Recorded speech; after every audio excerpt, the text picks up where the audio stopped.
All right, good evening, everybody. My name is Carla Carter. I'll be the host for tonight's Basics and Foundation class. And before we get started, we're going to do the aims of the school, a prayer, and then we'll jump right into the topic. So, that being said, let me get to the aims. All right, the aims and objectives of the school are as follows. First, to help you find and know Yahweh, our Elohim, as he really is and actually exists. Second, to form a nucleus of universal brotherhood of humanity in Yahshua the Messiah without distinction of race, nationality, sex, creed, caste, or color. Third, to investigate the unexplained spirit law or so-called law of nature and powers latent in man. Fourth, to encourage and promote the studies of the scriptures, comparative religion, psychology, philosophy, modern, practical, and occult science. Fifth, to extirpate current superstition, skepticism, and ignorance. Six, to learn, know, and understand the operation of Yahweh's eternal purpose through the dispensations and ages. Seventh, to discern and avoid being deceived by Lucifer, the serpent, the devil, the dragon, or Satan and his demons operating the mystery of iniquity on earth through the dispensations of time. Eighth, to earnestly contend for the common salvation and faith which was once delivered unto the sons or children of Yahweh. Ninth, to make known that Yahweh from the beginning ordained there is no other name given among men whereby man must be saved, saving the name of Yahshua the Messiah. And tenth, to inherit eternal life now in the kingdom of Yahshua the Messiah with the hope of immortal glorification in the new earth state. Our watchword is peace and our slogan is speak the truth. We have prayer by, let's see who we got. Let's see.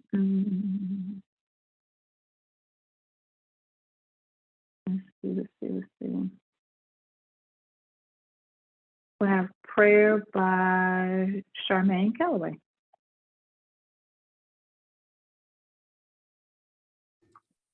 Good evening, everybody. Good evening. Let us bow our hearts and mind for prayer. Dear Heavenly Father Yahweh, we thank you for allowing us to gather again tonight. We ask that you will give us those ears to hear and to see those things that you have prepared for us, and that you will allow them to take part in us and become one with them. We ask all these things in your Son's name, Yahshua Messiah. Let us all say, hallelujah. Hallelujah. All right, very good. Thank you, Charmaine. All right, so let's jump into our topic. So last time we met up, we started with the Moses 3 trip by Dr. Fred Allen Jr. in the Albuquerque class, and we were going to finish that up tonight and possibly go into our next assignment. That being said, I'm going to need help from everybody. We'll start letting everybody read different parts of it like we did last week. Let's get to... anybody remember what page we stopped on? I think we did all the way up until the calendar. Let me look real quick. 7th day.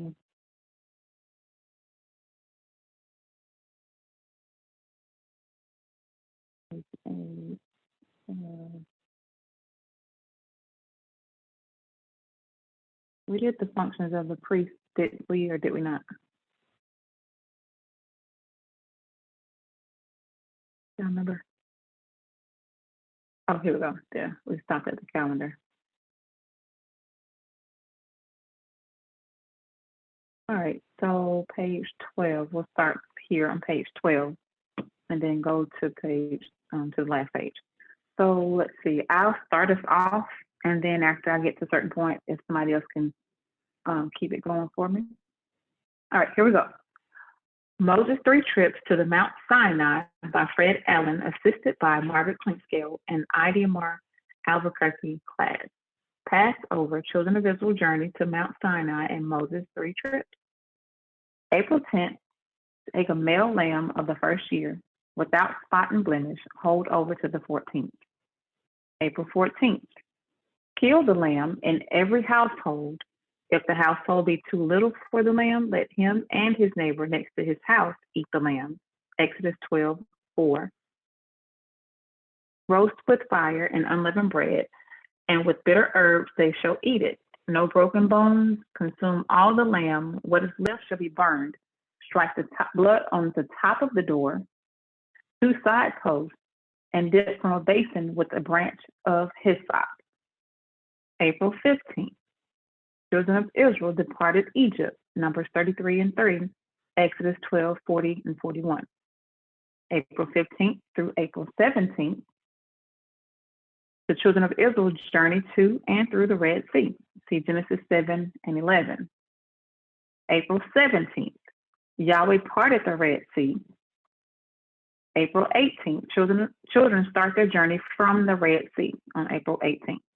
Now on May 15th, they arrive to the wilderness of Sin between Elim and Sinai. That's going to be in Exodus 16:1. And then May 15th, the children of Israel received quail in the evening and manna in the morning. That's going to be Exodus 16:13 through 36. And then April 18th through June 3rd, because remember April 18th is when they started their journey through the Red Sea. So from April 18th all the way to June 3rd, which is 47 days, from the Red Sea to Mount Sinai.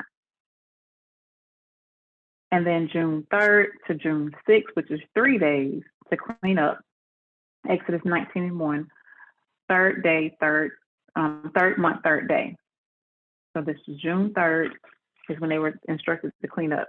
June 6th is when Yahweh Elohim speaks down the commandments to Israel. And then June 6th, Moses receives the commandments and statutes and judgments, Exodus 20 through 22, through 24, 1 and 2. All right, so April 10th, they had to take the lamb out, hold it over to the 14th. They had to kill the lamb on the 14th. On the 15th, they left Egypt. On the 17th, 3 days after they left Egypt, they got to the Red Sea. Yahweh parted the Red Sea, and they went through on dry ground. On the 18th of April, the children start their journey from the Red Sea. So from the April 18th to June the 6th should give you 50 days after death, burial, resurrection, and on the 3rd day, after 3 days of the Lamb. So perfect, awesome. Next page. And for those of you who came on a little late, we're continuing in Moses' 3 Trips by Fred Allen Jr., assisted by Margaret Clinkscale in the Albuquerque class. So the time in the Gregorian calendar day is from midnight to midnight. And the Jewish calendar day is from sunset to sunset. The service of the priest in the tabernacle is based on the hour of prayer and the lighting of the golden candlestick in the holy place. The functions of the high priest in the tabernacle and temple. So keep that in mind. So the Jewish calendar is from sunset to sunset, and the service of the priest in the tabernacle is based on the hour of prayer and the lighting of the golden candlestick.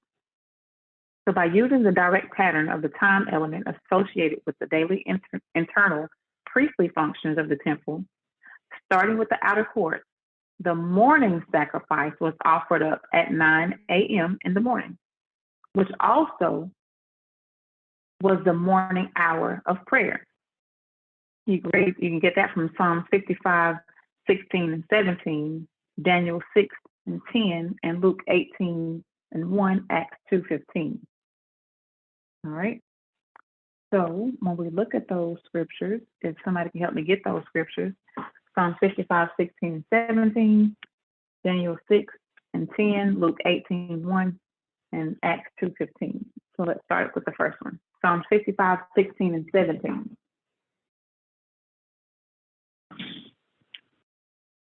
Psalms 55, 16 and 17, yep. 16 and 17. Okay. As for me, I will call upon Elohim, and Yahweh shall save me. Evening and morning and at noon will I pray and cry aloud, and he shall hear my voice. Okay, so evening, morning, and noon. That's the 3 hours of prayer. Evening, morning, and the noon. So morning, evening, and noon. Okay. Daniel 6 and 10. Daniel 6 and 10. And it waxed great against the host of heaven, and it cast down some of the hosts and of the stars to the ground and stamped upon them. Probably King James 6 and 10. I can say chapter. That would be what, 8 and would it be 8 and 10? Holy name. Let's see, 8 and 10. What would it be in the holy name? I don't know. Yeah, 8 and 10, holy name. Daniel 8, 10, holy name. 6 Okay. and 10, King James. Now, when Daniel knew that the writing was signed, he went into his house, and his windows being open in his chamber toward Jerusalem, he kneeled upon his knees 3 times a day and prayed and gave thanks before his Eloi as he did aforetime. So we're talking about the hour of prayer. And it was 3 different times, 9 o'clock in the morning, noon, and then in the evening, which is 6 p.m. I think it's 6 o'clock. So the next reference will be Luke 18 and 1. Okay, Luke 18 and 1. And he spake a parable unto them to this end, that men ought always to pray and not to faint. Okay. The next one will be Acts 2:15. Acts 2:15. For these are not drunken as ye suppose, seeing it is but the third hour of the day. But this is of that which was spoken by the prophet Joel. Right. And so the first hour of the day with them is 6 o'clock in the morning. So the third hour of the day would be 9 o'clock in the morning. And that's when Pentecost happened, was 9 o'clock in the morning on June 6th. And this was also June 6th when Yahweh spoke to Israel from the mount. So 9 o'clock in the morning. So at this time, 9 a.m., I'm continuing reading this part here. At this time, 9 a.m., the priest went into the holy place or sanctuary to perform the services of Yahweh Elohim. That's Exodus 37 through 8. The next sacrifice was not offered up till 3 p.m., Acts 3 and 1 in the afternoon, which also was the afternoon hour of prayer. Okay, so 9, 3, and 6. Okay.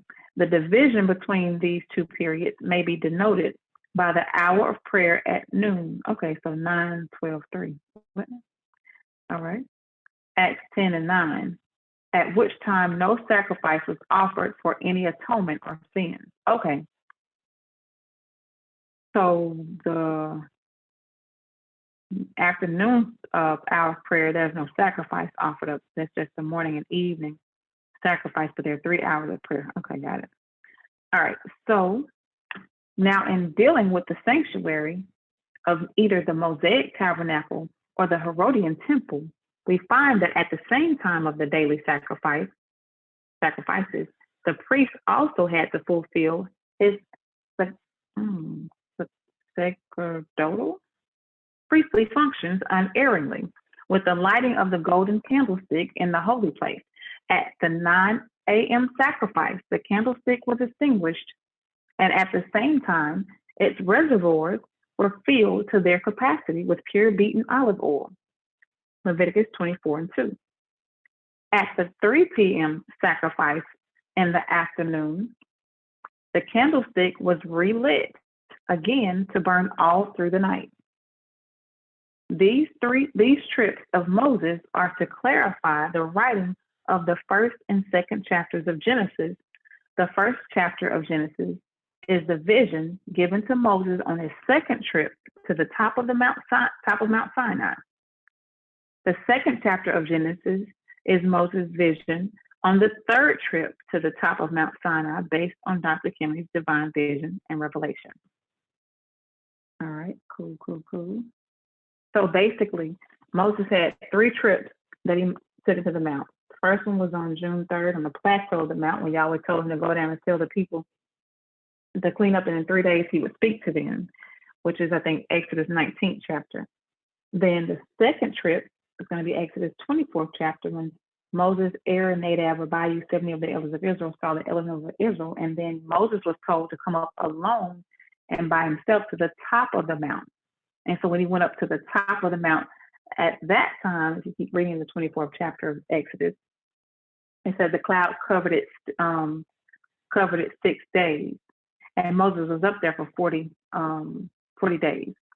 And so those 6 days that you see there in the Exodus 24th chapter is what Moses wrote down in Genesis, the first chapter, the 6 days of creation, and the 7th day he rested.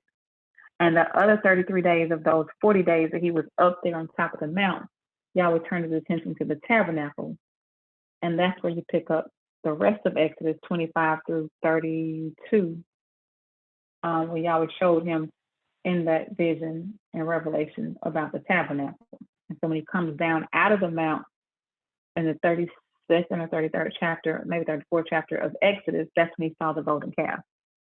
And he brought the tables of stones down, broke them, and then Yahweh told him to hew out 2 tables of stones, just like the ones that he had given him in the first place, and come back to the top of the mount in the 34th chapter of Exodus, and that would be his third trip.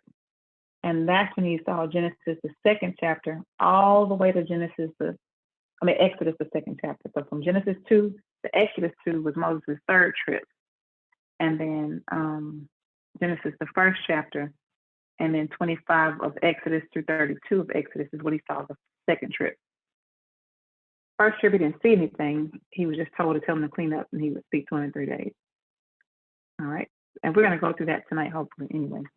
All right, who wants to read the next part of this for me? I'll do it. Okay. The events in Exodus, the 19th chapter, are not recorded in chronological order. Events that happened on June 3rd, 1490 BBY, Exodus 19, 1 through 2. In the 3rd month, when the children of Israel were gone forth out of the land of Egypt, the same day came they into the wilderness of Sinai. 2, for they were departed from Rephidim and were come to the desert of Sinai and had pitched in the wilderness, and there Israel camped before the mount. 2 events happened on June 3rd, 1490 BBY, Exodus 19th chapter, 3rd through 6 verses. Moses went to the plateau of the mountain and talked with Yahweh Elohim. Exodus 19, 7 through 8. Moses came down from the plateau to speak to the children Israel. Exodus 19, 9 through 15. Moses went back up to the plateau of the mountain. Note, Moses tells the children of Israel to clean up and be ready against the 3rd day. Come not at your wives. Exodus 19, 20 through 25. First trip of Moses on top of Mount Sinai. Exodus 19, 16 through 19. On the 3rd day in the morning of June 6, at 9 a.m., Moses and children of Israel come together at the bottom of the mountain. Moses spoke, and Yahweh Elohim answered, giving them the 10 commandments to the children of Israel. Exodus 20, verses 1 through 17. After Israel hears Yahweh Elohim, they feared him and sent Moses to talk to Yahweh Elohim.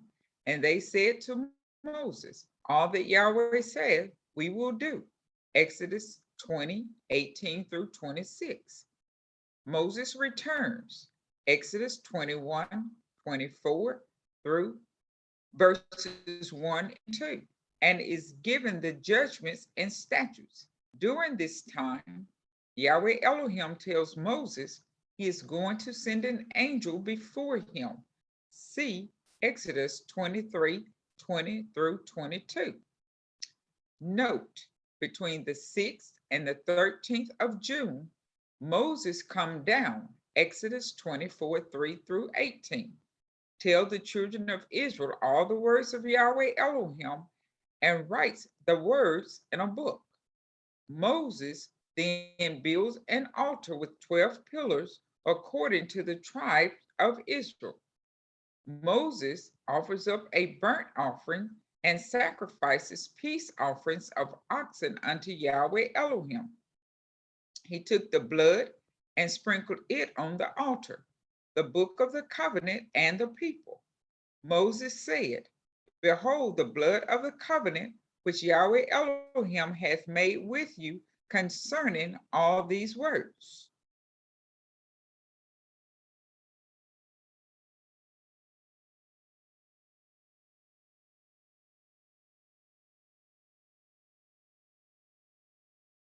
Carla.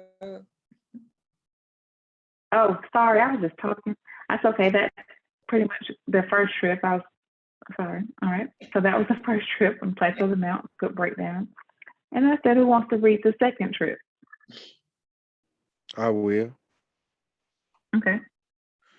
Moses' second trip on the top of Mount Sinai. June 13th is the date of the beginning of the second trip. Exodus 24th chapter 9 through 11. At the beginning of that day of the second trip of Moses, Aaron, Nadab, and Abihu, and 70 elders see Elohim and gave a description of Elohim is given. Yahweh Elohim calls Moses to the top of the mount where Elohim will give him the table of stones and the law and commandments which he had written. Exodus 24th chapter 12 through 13. The first day of the creation, Genesis 1 through 5, which compares with Exodus 25th chapter. Near the end of the day of June 13th, Moses entering into the cloud, which is turning into a pillar of fire. Exodus 24th chapter 15 through 17. At this time, Moses is shown and told what to do with the substance that the children of Israel brought out of the land of Egypt. Exodus 25th chapter 1 through 7. Then from 3 p.m. to 9 a.m. on June 14th. Then Moses sees Elohim in a vision transform into the first day. But hears Elohim say, let there be, and there is light. Let there be light, and there is light. And Elohim saw the light, that it was good. And Elohim divided the light from the darkness. And Elohim called the light day, and the darkness he called night. And the evening and the morning are the first day of his vision. Genesis 1st chapter 1 through 5. Moses also sees Elohim as the book of life in his vision. From 9 a.m. to 3 p.m., Moses is given the instruction on how to build the Ark of the Covenant. Exodus 25th chapter 10 through 22. Table of showbread, Exodus 25th chapter 23 through 30, and the lampstand, Exodus 25th chapter 31 through 38 for the tabernacle. Note, these three vessels witness to the first day of creation of light being divided from darkness.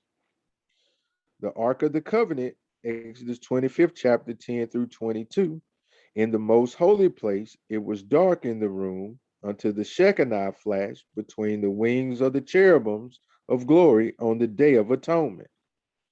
Table of showbread, Exodus 25th chapter 23 through 30, when the priest ate of the bread that gave him sustenance for his body that he made live. The lampstand, Exodus 25th chapter 31st through 38 verse, in the tabernacle, the priest lighting the lampstand at 3 p.m. in the evening and snuffing out the lampstand at 9 a.m. in the morning. Note 1. Evening and morning, 3 p.m. to 9 a.m. is the time which Moses hears and then sees the days of the creation coming in. In the morning and the evening, 9 a.m. to 3 p.m., is when Moses sees and is given instruction on building the tabernacle pattern. Moses understands the days by the functioning of the priest lighting and snuffing out the lampstand in his vision. Note 2. Children of Israel are seeing the cloud change from a pillar of fire 3 p.m. to 9 a.m. to a cloud by day 9 a.m. to 3 p.m. at the base of the mount. Exodus 24th chapter, 17th and 18th verses.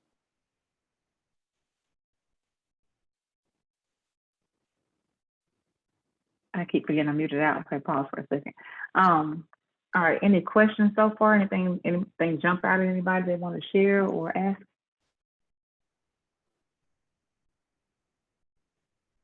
Okay, awesome.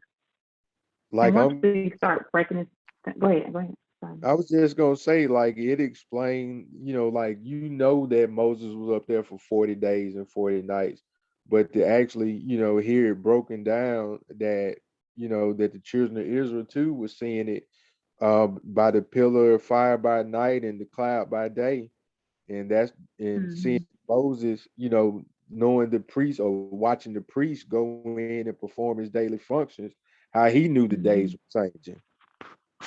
Right. Now the children of Israel, they didn't see anything that Moses saw. All they saw was the cloud changing. Yeah, that's what I said. Yeah. Yep. But yeah, I knew about the cloud change, but I didn't realize that it was because Moses saw the high priest lighting and snuffing out the candlestick. And the vision is how he knew, because it says evening and the morning was the first day. Evening and the morning was the first, second day. I never even paid attention that it says evening and morning being a day instead of morning, evening being a day. Evening and morning was the first day. Evening and morning was the second day, because it started in the evening, and he knew it was evening and morning because of the cloud. The pillar of fire that he saw when it was happening, and then the morning. That's the 6 days of creation, because he didn't see the tabernacle or the high priest doing anything until after the 7 days of creation. That's really good. Good information. Very good. All right, who wants to read the second day of creation?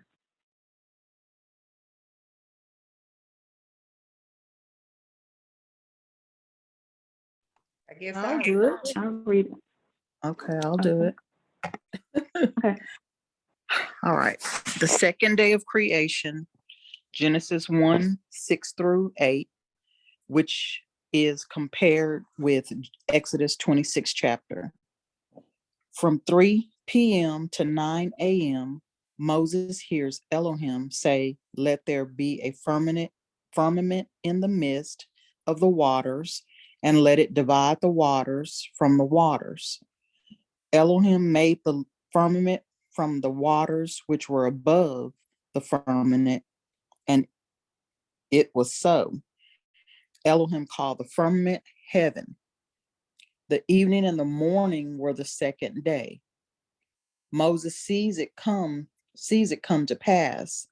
Then at 9 a.m. to 3 p.m., Exodus 26, 1 through 6, the inside curtains of blue, purple, and scarlet, made from the fine twine linen of cunning work with cherubim, covers the boards inside the sanctuary. The veils that divided the most holy place from the holy place are blue, purple, and scarlet.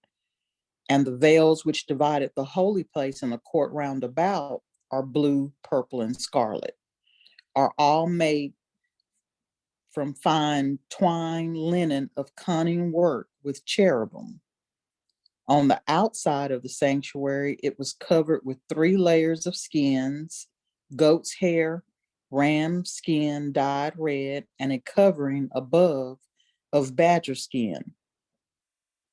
The boards, pillars, and bars support the veils and coverings of the tabernacle. Note, the blue, purple, and scarlet is a daily witness of the colors seen at sunrise and sunset, caused by refraction of sunlight through the atmosphere.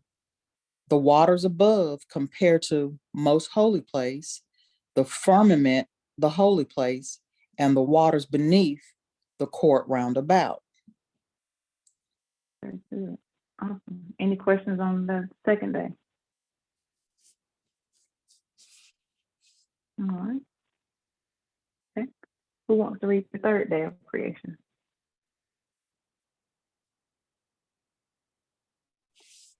I'll do it, Carla. Okay. The third day of the creation, Genesis 1:9 through 13, which compares with Exodus 27th chapter. At 3 p.m. to 9 a.m., Moses hears Elohim say, "Let the waters under and heaven be gathered together unto one place, and let the dry land appear." Elohim called the dry land earth, and the gathering together of the waters called he seas. Elohim said, "Let the earth bring forth grass, herb yielding seed, and the fruit tree yielding fruit after his kind, whose seed is in itself." Then Moses see it come to pass, 9 a.m. to 3 p.m. Exodus the 27th chapter, Moses is shown the court roundabout containing the altar of sin sacrifice, hangings for gate, which are blue, purple, and scarlet, hangings of fine twined linen for the court roundabout, and pure olive oil for the lamp. Note, when Moses sees the waters roll off, revealing the earth, and dry land appears, the core of earth is a continuous burning fire, likened unto the altar of sin sacrifice. The third day shows forth a double operation. When the waters roll off the earth, it witnesses to the Messiah raising from the dead first. When the seed of vegetation comes forth, example, grass, herb, fruit trees, into fruition, it witnesses to the sons who were in the heart of the earth, resurrecting after the Messiah. The earth must come forth first before you get the metals of silver, gold, brass, etc., to build the furnishing of the tabernacle.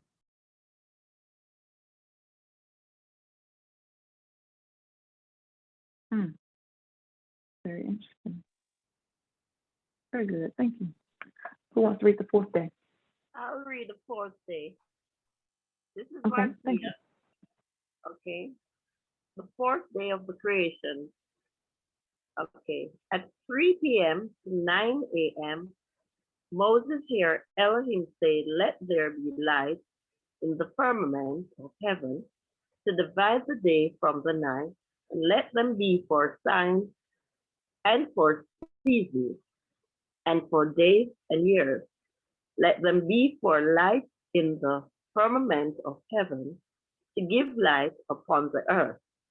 Elohim made two great lights, the greater light to rule the day, the sun, and the lesser light to rule the night, the moon. He made the stars.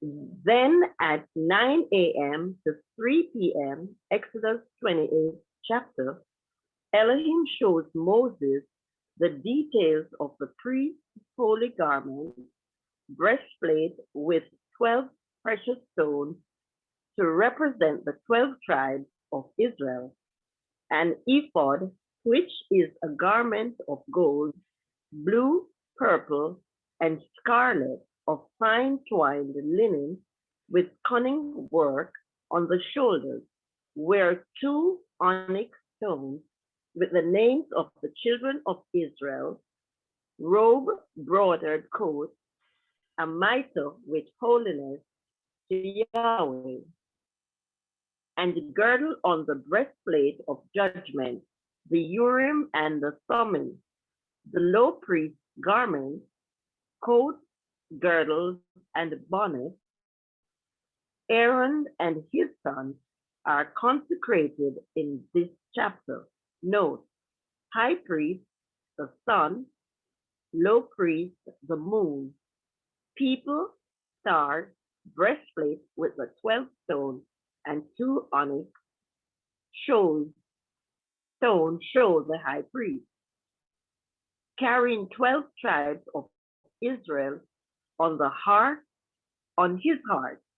The Urim and Thummim were 2 stones in the pocket behind the breastplate upon his heart that were made to interpret the judgment of Yahweh to settle any disagreement between two parties.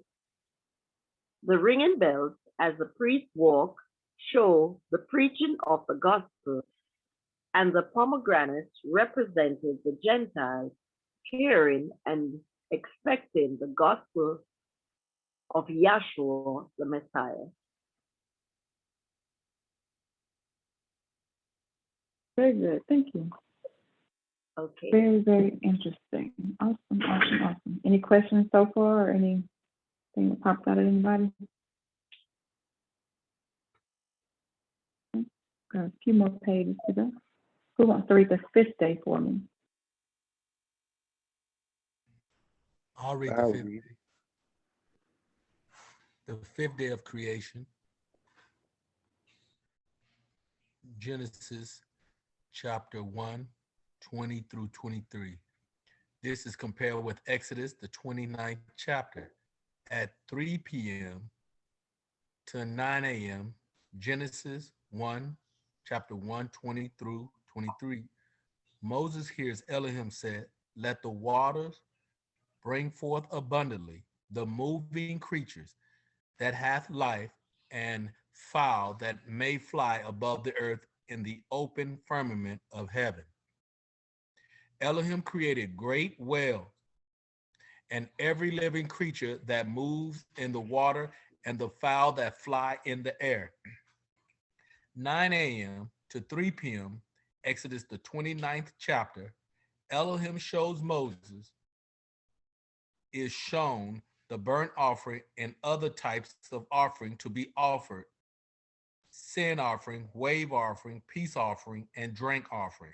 Note, when Yahshua is baptized of John in the river Jordan, where the fish are, and when he sees the dove descend on Yahshua, that was the sign given to him that identified Yahshua as the Lamb of Yahweh who came to take away sins of the world. John chapter 1, verse 29. Pentecost separates the old covenant from the new covenant. Jeremiah 31, verse 31. And also 2 Corinthians chapter 3, verse 3. The fish created on the 5th day represent bondage, which means that people did not believe in the death, burial, and resurrection of Yahshua, which freed them from the old covenant. The birds in the air represent the souls of mankind who accepted the death, burial, and resurrection of Yahshua, which freed them from the old covenant. The blood of Yahshua atoned for Adam's transgression, which freed mankind who believed in Yahshua from the condemnation and sin. Romans chapter 5, 12 through 21. Romans chapter 8, 1 through 2. All right, very good. Thank you. This is really good information. Okay. Who wants to read 6th day of creation for me? I will. Okay. The 6th day of the creation, Genesis chapter 1, 24 through 31. This compares with Exodus, the 30th chapter. At 3 p.m. to 9 a.m., Genesis 1st chapter, 24th through 31st verse, Moses hears Elohim say, "Let the earth bring forth the living creature after his kind, cattle and creeping things and beasts of the earth." Elohim made the beasts of the earth after his kind, and cattle after their kind, everything that creepeth upon the earth. Elohim said, Let us make man after our image, after our likeness. Exodus 30th chapter, 9 a.m. to 3 p.m., Moses is shown how to make the altar to burn incense, laver of brass to wash the sacrifice, the spices, the four main ingredients, holy anointing oil, and the art of apothecary. Note, Adam is created from the dust of the mother earth, which is likened to the woman giving birth to a child. Yahweh breathes into Adam's nostrils the breath of life, which corresponds to the four main ingredients that were burned on the altar of incense. When a child is born, it takes in its first breath of life, which is likened to Adam's first breath. The child is washed, which is likened to the laver. Then oil is put on the baby's skin, which is likened to the holy anointing oil, which separate the priests from the assembly of Israel. Very good. All right.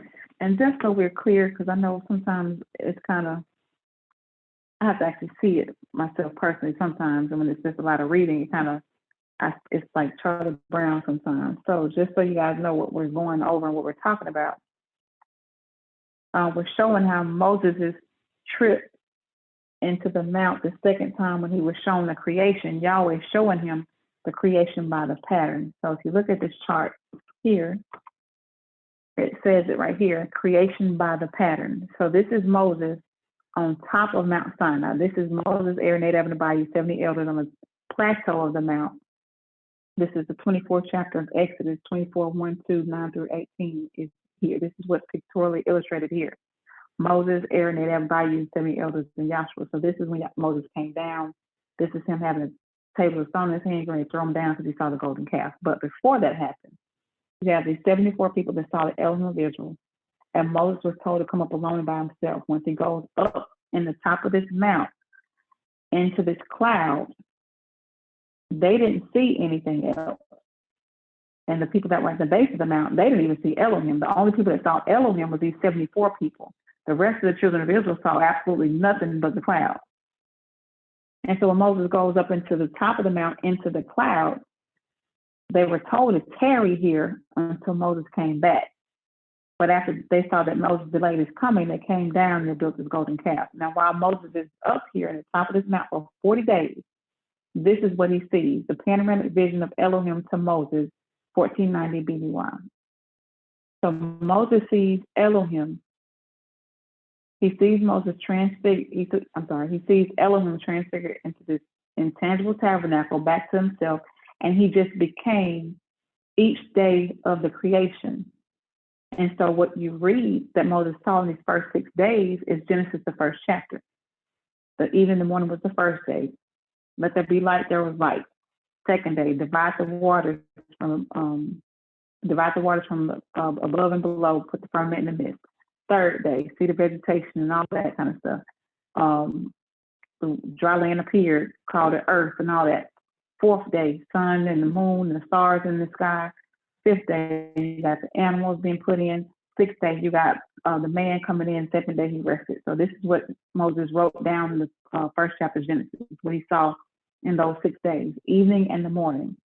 And Israel seeing it from the outside looking in, they just saw the cloud turn into fire in the evening time. It was a pillar of fire by night, a cloud by day. And to depict that, the high priest at the same time, and that meant they were never in darkness, they had to light this candlestick in the tabernacle and then snuff it out at 9 in the morning. So at 3 p.m., they had to light the candlestick, and then at 9 a.m., they had to snuff it out. So this tabernacle was never darkness in here, because once at 9 a.m., the sun can come in and light the tabernacle, and it doesn't need the candlestick. So anyway, when Moses is looking at this, the next 33 days, because it was up there 40 days, after these first 7, the next 33 days, Yahweh turns his attention to the tabernacle, and now he's seeing the pattern, and he's being made to understand that Yahweh showed him the creation by the same pattern. And so when he looks at the pattern, he's seeing these vessels, Yahweh showing him these vessels in order. So the 25th chapter of Exodus is when he gave Moses instructions to build this mercy seat, Ark of the Covenant, the candlestick, and the table of showbread. And all that corresponds to the very first day that Yahweh showed him, saying, let there be light. That was light. He separated the light from the darkness. The next day, he divides the waters. And so he's seeing the creation come in by the pattern. So in the 26th chapter of Exodus, now he's giving him instructions on more of the tabernacle, which corresponds to the second day. The 27th chapter of Exodus corresponds to the third day. 28th corresponds to the fourth day. 29th chapter corresponds to the fifth day. The 30th chapter corresponds to the sixth day. And then, of course, it continues in the 31st chapter. And so that's what we're going over and showing the comparisons from the days of creation and the tabernacle pattern, when Yahweh gave him instructions on how to build a tabernacle pattern in order. If you look at these vessels and how these vessels that Yahweh instructed him to build correspond to the human body, the same way a child is formed in the mother's womb, it actually goes according to the pattern as well. Because the first thing, of course, is the nervous system and the brain and things like that, then the heart. And so that's why you have the Ark of the Covenant. And the next thing you have the table and the lampstand, because the table and the lampstand actually corresponds to the heart and the arteries. And that's the very next thing that happened, that comes about with the baby. And so even the man is actually created by the pattern. It's not just head cavity, chest cavity, abdominal cavity, but even when these organs and things like that are put in place or developing, it goes according to this same pattern, which is super duper beautiful. And so that's what we're going over. Moses' 3 trips in the mount, the creation by the pattern and things like that, just so you guys know. So when we actually go through here and start reading it for ourselves and breaking it down as we read it, it'll probably stand out even more to you, because we're going to actually go chapter by chapter and read together as well and break these things down even more. So just so you know. All right, who wants to read the 7th day for me? I'll read the 7th day. That's okay. The 7th day of creation, Genesis 2. Oh, go ahead. The 7th day of creation, Genesis 2nd chapter, 1st to 3rd verse. This is compared with Exodus 31st chapter. At 3 p.m. to 9 a.m., Genesis 2nd chapter, 1st to 3rd verses, Moses sees Elohim finished creating the heavens and the earth, and rested on the 7th day from all his work which he had made. Elohim blessed the 7th day and sanctified it, because that in it he had rested from all his work which Elohim created and made. At 9 a.m. to 3 p.m., Exodus 31st chapter, Elohim tells Moses that he has called by name Bezalel from the tribe of Judah. He has given him wisdom, understanding, and knowledge in all manner of workmanship. He has also given him Aholiab from the tribe of Dan. Elohim summarizes to Moses all the furnishing for the tabernacle, the garments for the priesthood, and all ingredients to be used in the tabernacle. Elohim tells Moses to speak to the children of Israel to keep the Sabbath holy throughout their generations for a perpetual covenant. It is a sign between Elohim and the children of Israel forever. For in 6 days, Yahweh Elohim made heaven and earth. On the 7th day, he rested and was refreshed. Moses was given the first 2 tables of stone written with the finger of Elohim. The 33 days remaining of the 40 days, Yahweh Elohim shows Moses the details of the tabernacle and function of the high priest and low priest duties in the tabernacle. Note, see the book of Leviticus. Note, when Yahweh Elohim rested on the seventh day, he gave Adam dominion over the earth, which made him a king over the earth plane. Adam is at rest because the garden is in fruition. Psalms 33:6. By the word of Yahweh were the heavens made, and all the host of them by the breath of his mouth. See Revelations 10th chapter, 4-6 verses. Psalms 33:9. For he spake, and it was done. He commanded, and it stood fast. Psalms 148:5. Let them praise the name of Yahweh, for he commanded, and they were created. While Moses is near the end of his vision on top of the mount, Aaron is building the golden calf at the foot of the mount, and the children of Israel sacrifice and worship the golden calf. Exodus 32nd chapter, 1-6 verses. Moses comes down from the mount and sees the golden calf and the children of Israel dancing. And his anger waxed hot, and he cast the tables out of his hands and broke the tables of stone beneath the mount. Exodus 32nd chapter, verses 19-20. Very good, thank you. That okay, so that made me understand it differently then, because I was thinking, I always thought and understood it to be where the first 7 days Moses saw the creation, then after that is when he saw the tabernacle, but that's not what it's saying. Now I'm understanding it differently how it's read here, is that Moses saw Genesis, the first chapter, and 25-30 at the same time, and Yahweh showing him the creation by the pattern is what it just read like that to me now, which would make sense. And I guess that's why they were saying that Moses understood evening and morning, first day, second day, because he saw the high priest snuffing out the candlestick and things like that, I guess. I don't know. I'm not clear on that, but it's just making me look at it a little different now. But anyway, very good. Thank you. I have to chew on that some more. All right. Between the second and third trips, Moses tells the people, ye have sinned a great sin. I will go up unto Yahweh Elohim and make an atonement for your sin. Exodus 32-30. Moses goes up to the plateau of the mount to intercede for the children of Israel and ask Yahweh Elohim to blot him out of the book of life. Dr. Kennedy explained that Moses had to have seen the book of life in order for Moses to say, blot me out of the book of life.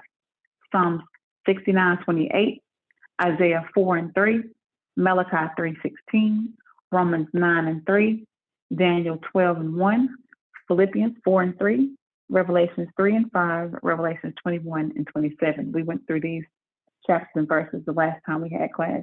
And so these are all talking about the book of life. Yahweh Elohim said unto Moses, whoever has sinned against me, him will I blot out of my book. Exodus 32:33. Moses gives instruction to Bezalel and Aholiab on how to build the tabernacle and its furnishings, beginning with the Ark of the Covenant. Exodus 33:12-23 is the conversation that Moses has with Yahweh Elohim in the meeting tent. Moses asked Yahweh Elohim, who is the angel that is going to lead them into Canaan land? Then he is told before he goes to the top of the mount to place the tables of stone which he made in the cliff of the mount where he received the first tables of stone. Yahweh Elohim said, it shall come to pass while my glory passes by that I will put thee in a cleft of the rock and will cover thee with my hand while I pass by. And I will take away mine hand, and thou shalt see my back part, but my face shall not be seen. Exodus 34:6. Also, Exodus 23:20-23. Moses come down from the mount. Deuteronomy 9:7-22. Who wants to read third trip of Moses to the top of Mount Sinai?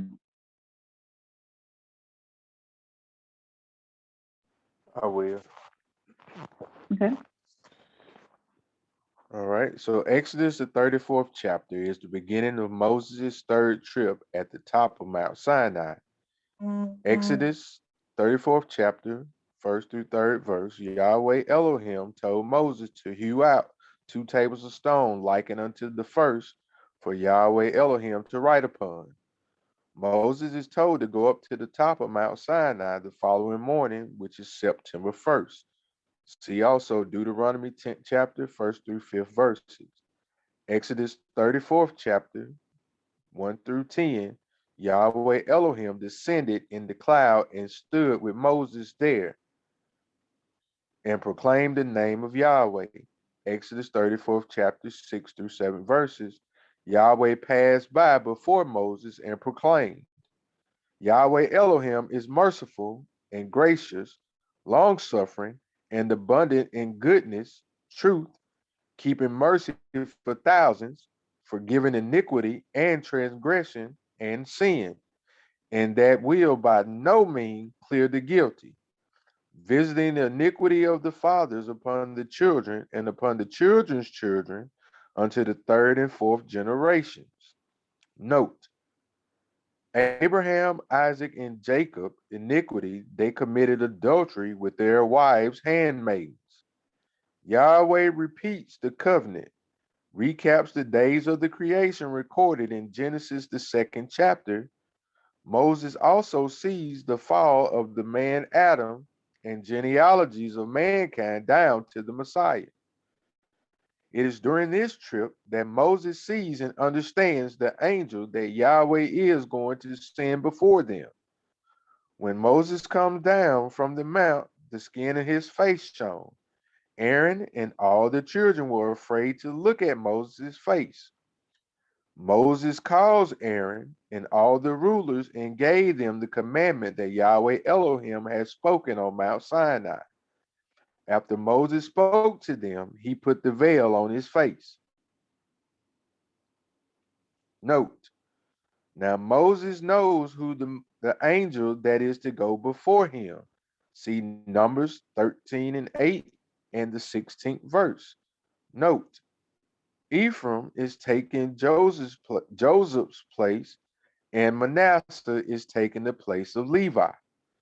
Genesis 49 and 22 and Luke 3:23 shows that Oshia, Joshua and Joshua, is attached to the tribe of Ephraim, Joseph's son.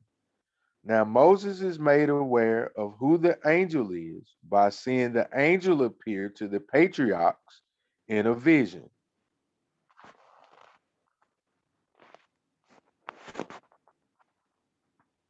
Sorry. All right, very good. That is the end of the document. Hopefully that kind of helps kind of break it down a little bit more. So as we go through it and start reading it for ourselves and break these things down, it'll probably make more sense to you as well. Any questions so far? Okay, cool. So what I want to do moving Well, I forward, have one. I want to, go ahead. I wanted to know why Moses asked to take his name from the Lamb of Life. Is it because he was trying to sacrifice for the people of Israel? Yes. Yeah, so when Moses was up in the mount, he saw the book of life, saw everybody's name written in it, including his own. And then he also saw, because he saw all the way down to the Messiah. So he also saw those names that were being blotted out as they transgressed against Yahweh. And seeing that Israel had transgressed against Yahweh, that's why he's like, okay, Yahweh, blot me out of the book then. You know, like these people are saying, blot me out. And Yahweh's like, no, I'll blot those out who sinned against me. So you sit down somewhere, type stuff. That's all. Right, gotcha. Mm-hmm. Thank you. Yep. Mm-hmm. Any other questions or comments? All right. So what I wanted to do, I wanted us to kind of go through and read these chapters together, kind of like we did this year. And as we read them together, kind of start breaking these chapters down and kind of pointing out some things per chapter, instead of doing it like I used to, like kind of give y'all questions and things like that. I think we will retain it better if we kind of go through and read it together. and kind of break the things down. So that being said, who would like to read Exodus, the 3rd chapter for me first? Because we're going to start with Exodus, the 3rd chapter, go all the way over to the 24th chapter, stop there where it says, where the colon comes after 6 days. We'll go to Genesis, the 1st chapter, and then bounce back to 25th chapter. And then we'll go in order. So who wants to read the 3rd chapter of Exodus for me? I got it. Okay. Exodus 3:1. Now Oh, Moses, pause. I'm sorry. Wait. I'm sorry. I did want to point this out on this. I think it was what you were reading, Vanessa. Which day did you read, Vanessa? Was it where it talks about? Yeah. So the 7th day where it says Genesis 2nd chapter 1 through 3. That's in the King James version of the Bible. In King James version of the Bible, Exodus 2nd chapter 1 through 3 is actually going to be the last few verses of the 1st chapter in the Holy Name Bible. So I just want to point that out. Same thing with Daniel. It was the 6th chapter, 10th verse in the King James version of the Bible. It was Daniel 8 and 10 in the Holy Name. So just wanted to point that out in case anybody had that and was looking at it and was kind of confused about it. All right, Exodus, the 3rd chapter. Let's keep it going. okay. Now Moses kept the flock of Jethro, his father-in-law, the priest of Midian. And he led the flock to the backside of the desert and came to the mountain of Elohim, even to Horeb. And the angel of Yahweh appeared unto him in a flame of fire out of the midst of a bush. And he looked, and behold, the bush burned with fire, and the bush was not consumed. And Moses said, I will now turn aside and see this great sight, while the bush does not burn. And when Yahweh saw that he turned aside to see, Elohim called unto him out of the midst of the bush and said, Moses, Moses. And he said, Here am I. And he said, Draw not nigh hither, put off thy shoes from off thy feet, for the place whereon thou standest is holy ground. Moreover, he said, I am the Elohim of thy father, the Elohim of Abraham, the Elohim of Isaac, and the Elohim of Jacob. And Moses hid his face, for he was afraid to look upon Elohim. And Yahweh said, I have surely seen the affliction of my people which are in Egypt, and have heard their cry by reason of their taskmasters. For I know their sorrows, and I am come down to deliver them out of the hand of the Egyptians, and to bring them up out of that land unto a good land and a large, unto a land flowing with milk and honey, unto the place of the Canaanites and the Hittites and the Amorites and the Perizzites and the Hivites and the Jebusites. Now therefore, behold, the cry of the children of Israel is come unto me, and I have also seen the oppression wherewith the Egyptians oppressed them. Come now therefore, and I will send thee unto Pharaoh, that thou mayest bring forth my people, the children of Israel, out of Egypt. And Moses said unto Elohim, Who am I, that I should go unto Pharaoh, and that I should bring forth the children of Israel out of Egypt? And he said, Certainly I will be with thee, and this shall be a token unto thee that I have sent thee. When thou hast brought forth the people out of Egypt, ye shall serve Elohim upon this mountain. And Moses said unto Elohim, Behold, when I come unto the children of Israel, and shall say unto them, The Elohim of your fathers hath sent me unto you, and they shall say to me, What is his name? What shall I say unto them? And Elohim said unto Moses, Ayah, Asher, Ayah. And he said, Thus shalt thou say unto the children of Israel, I will be hath sent me unto you. And Elohim said moreover unto Moses, Thus shalt thou say unto the children of Israel, Yahweh, the Elohim of your fathers, the Elohim of Abraham, the Elohim of Isaac, and the Elohim of Jacob hath sent me unto you.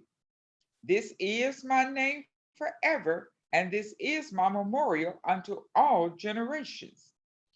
Go and gather the elders of Israel together and say unto them, Yahweh Elohim of your fathers, the Elohim of Abraham, of Isaac, and of Jacob appeared unto me, saying, I have surely remembered you and seen that which is done to you in Egypt.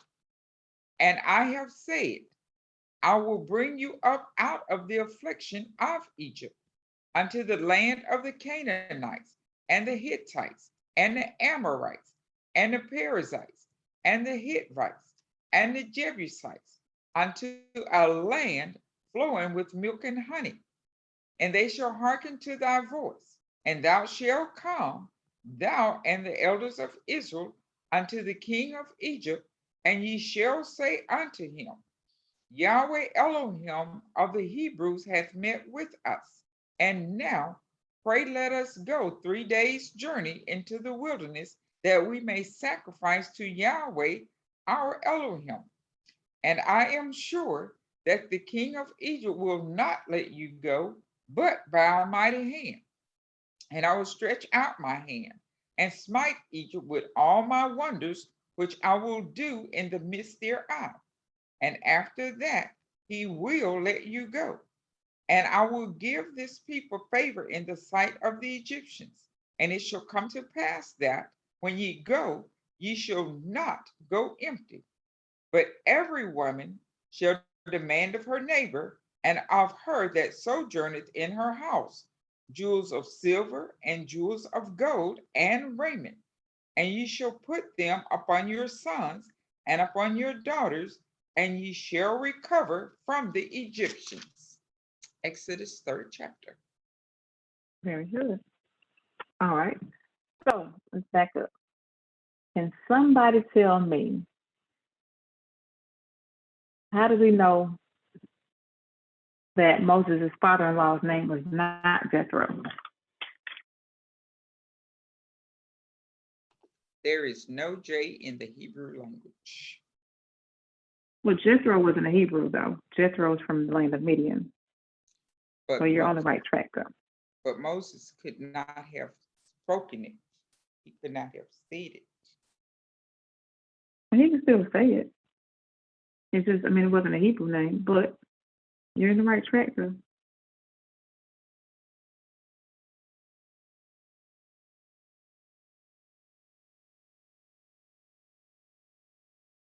You're right there.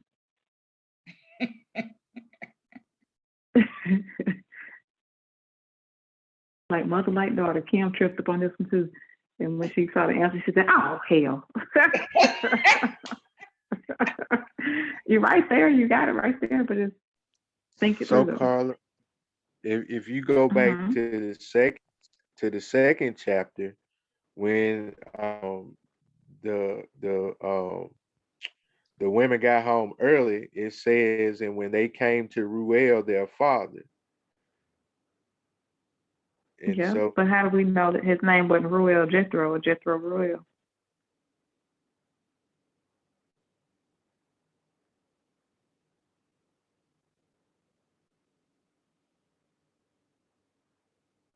It's such a simple answer. It's actually probably too simple. Y'all overthinking it. Okay, so tell us what is it? I want somebody else. Anybody else? Can y'all tell me how we know the name's not Jethro? It wasn't a J in any language, not just the Hebrew, but it didn't exist, period. You better say it. You better say it. The J didn't come into existence Well, until... thank you, Mike. That was very simple. Very simple. There wasn't no J in nobody's language back then. There's Hebrew no way. or nobody. Oh my goodness. There was not a J Y'all in overthought the that language prior to the Middle No, Ages. Said that's right. all Nobody's the time language. in moderation. Oh my goodness. I had looked it up too, and I saw it that there was no J, so it was Yethro. That's what I saw. Well, his name was Ruel. Actually, I don't know where they got Jethro from, but in the second chapter, they called him Ruel. Yeah. I looked in the second chapter of Exodus. Okay. Okay. Yeah. So it's impossible for it to have been Jethro. There was no J even back then in nobody's language. Very good.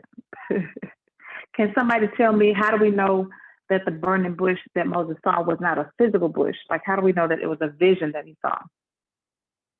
Can I say? And not a, yes, please.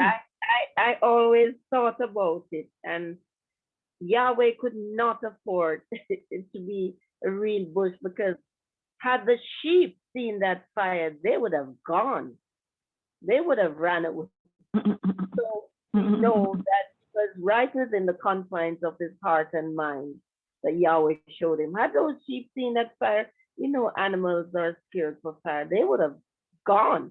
So Moses would be in trouble, you know. So Yahweh, you know, in his infinite grace, mercy, love, and wisdom, you know, he gave him. And it's just like when he's revealing, you know, things to us, it's right within the confines of the heart, you know, and mind, because someone else can be sitting beside you and you're watching, you know, class of vision and revelation, and you're getting a revelation, but the person who is sitting beside you does not know what is happening until you speak, you know? So that's how it happens. Okay. And well, what if also, I was to that's say, how he always talked to him, huh? Hello? not always, but sometimes, not always, but sometimes. But what if I say about the animals, just like Yahweh calls the animals to just walk into the ark, and the lion wasn't chasing the lamb anymore? Yahweh could have showed it to him physically and just kept the lamb cool or calm. Could have. So how do we know by the scriptures that it was a vision that wasn't a physical bush? I'm trying to get y'all's juices going, get y'all thinking, and using the scriptures to prove it. Because it was holy ground? It wasn't consumed. The bush wasn't consumed. No, we know the power of Yahweh.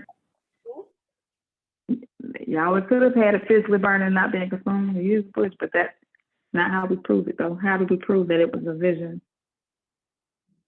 I like the answer. So It's the angel. It says the angel of Yahweh appeared unto him. Would it be because of the angel? Abraham and Lot saw the angels with their physical eyes and fed them. But angels ain't physical. I mean, not. So because you say you turned aside, huh? The ones that Abraham and Lot fed, they were physical. They ate physical food and they washed their feet. So not necessarily angels, and not just because he turned aside. It's right there on the same verse, y'all. Y'all overthinking it again.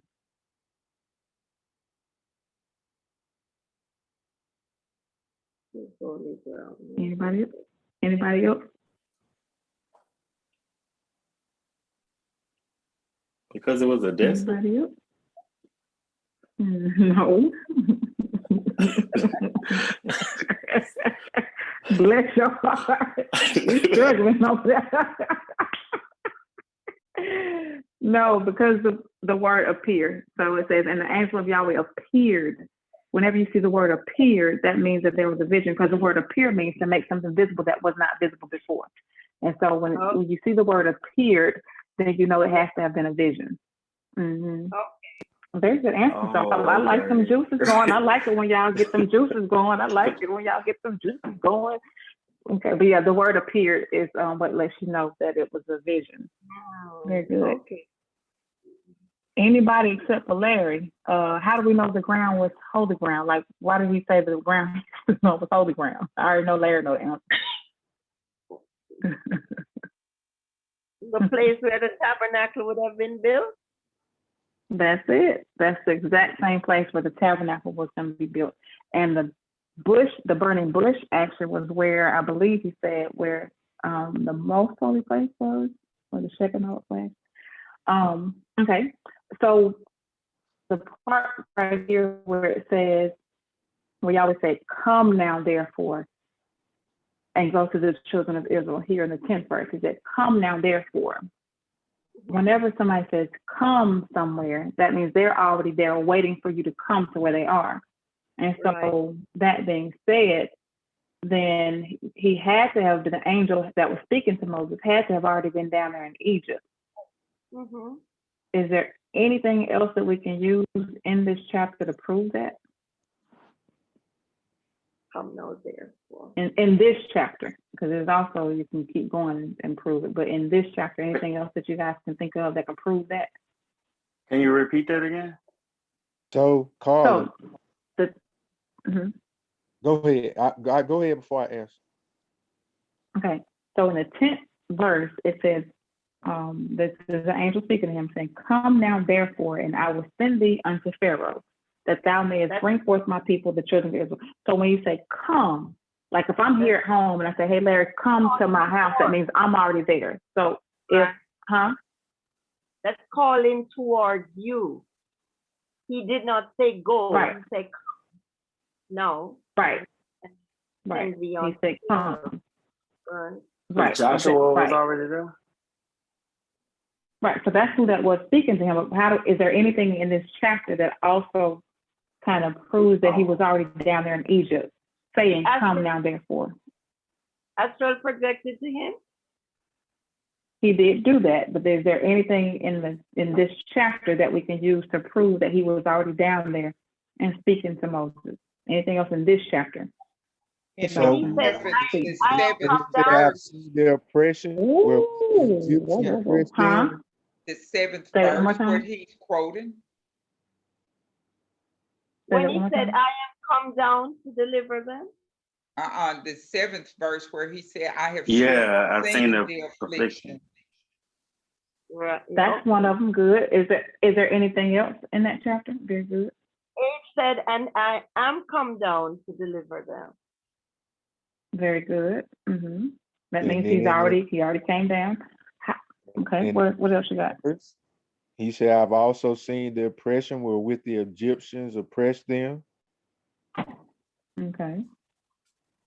But okay, so I can also argue that and say, well, that's because Yahweh sees everything. Yahweh is above all, he sees everything. How do I know that he was in Egypt though, seeing that oppression? Anything in this chapter that you can see that? I'm getting y'all going. Y'all gonna be y'all head gonna be hurting when we get through the night. The 12th verse too, Carla, he said, "Certainly I will be with thee, and this shall be a token unto thee that I have sent thee.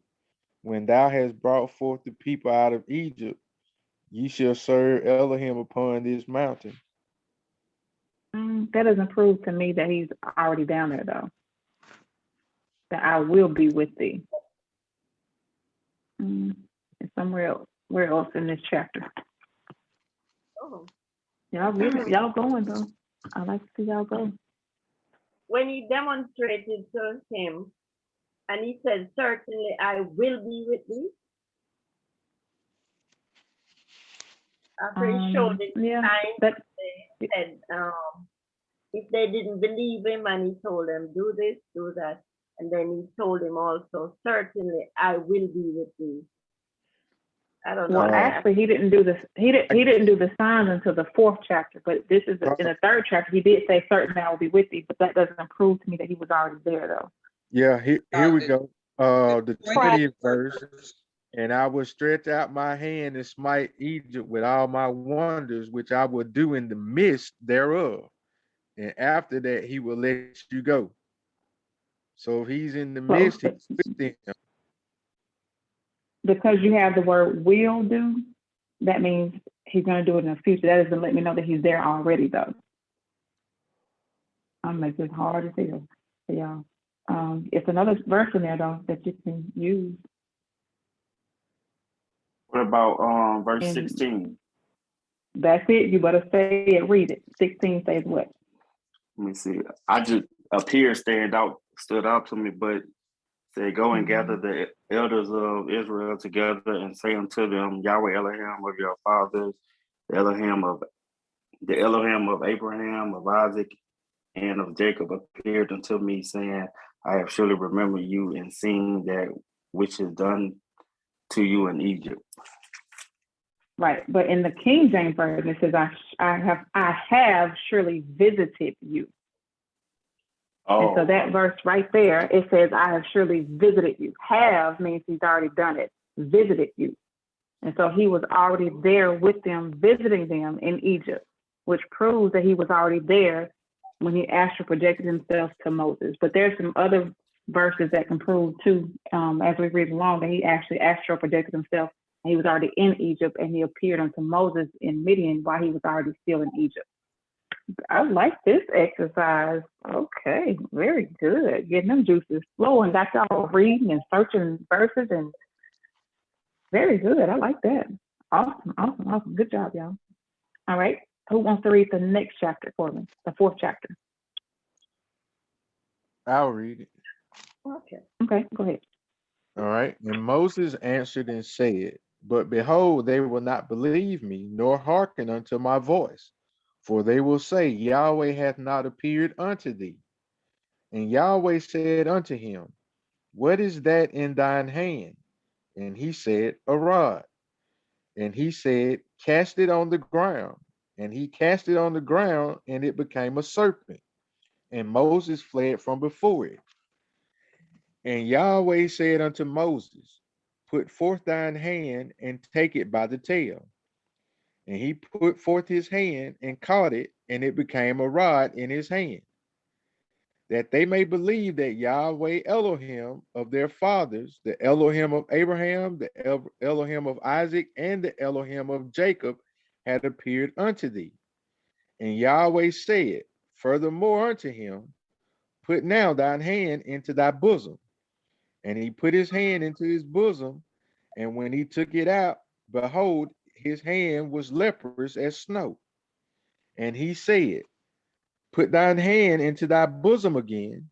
And he put his hand into his bosom again, and plucked it out of his bosom, and behold, it was turned again as his other flesh. And it shall come to pass, if they will not believe thee, neither hearken to the voice of the first sign, that they will believe the voice of the latter sign. And it shall come to pass, if they will not believe also these 2 signs, neither hearken unto thy voice, that thou shalt take of the water of the river and pour it upon the dry land. And the water which thou takest out of the river shall become blood upon the dry land. And Moses said unto Yahweh, But, O Yahweh, I am not eloquent, neither heretofore, nor since thou hast spoken unto thy servant, but I am slow of speech and of a slow tongue. And Yahweh said unto him, Who hath made man's mouth? Or who maketh the dumb or deaf, or the seeing, or the blind? Have not I Yahweh? Now therefore go, and I will be with thy mouth, and teach thee what thou shalt say. And he said, O Yahweh, send, I pray thee, by the hand of him whom thou wilt send. And the anger of Yahweh was kindled against Moses, and he said, Is not Aaron the Levite thy brother? I know that he can speak well. And also, behold, he cometh forth to meet thee. And when he seeth thee, he will be glad in his heart. And thou shalt speak unto him and put words in his mouth. And I will be with thy mouth and with his mouth, and will teach you what ye shall do. And he shall be thy spokesman unto the people. He shall be to thee instead of a mouth, and thou shalt be to him instead of Elohim. And thou shalt take this rod in thine hand, wherewith thou shalt do signs. And Moses went and returned to Jethro, his father-in-law, and said unto him, Let me go, I pray thee, and return unto my brethren which are in Egypt, and see whether they be yet alive. And Jethro said to Moses, Go in peace. And Yahweh said unto Moses in Midian, Go, return into Egypt, for all the men are dead which sought thy life. And Moses took his wife and his sons and set them upon an ass, and he returned to the land of Egypt. And Moses took the rod of Elohim in his hand. And Yahweh said unto Moses, When thou goest to return into Egypt, see that thou do all those wonders before Pharaoh, which I have put in thine hand. But I will harden his heart that he shall not let the people go. And thou shalt say unto Pharaoh, thus said Yahweh, Israel is my son, even my firstborn. And I say unto thee, let my son go, that he may serve me. And if thou refuse to let him go, behold, I will slay thy son, even thy firstborn.